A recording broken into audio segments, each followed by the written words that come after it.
कराची की judicial magistrate Malir ने PTI Sindh के सदर हलीम आदिल शेख को सच्चल थाने में दर्ज 2 मुकदमात में बरी कर दिया है। मजीद जानते हैं डॉन न्यूज के नुमाइंदे शफी बलोच से। शफी, ये कौन से मुकदमात हैं?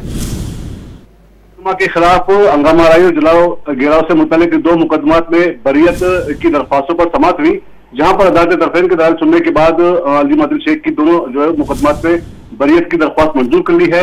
और बहुत शुक्रिया शफी बलोच अपडेट करने के लिए। के खिलाफ हंगामा आराई जलाओ गिराव से मुतालिक 2 मुकदमात में बरियत की दरख्वास्तों पर समाअत हुई, जहां पर अदालत तरफेन के दलाल सुनने के बाद हलीम आदिल शेख की दोनों जो है मुकदमात में बरियत की दरख्वास्त मंजूर कर ली है।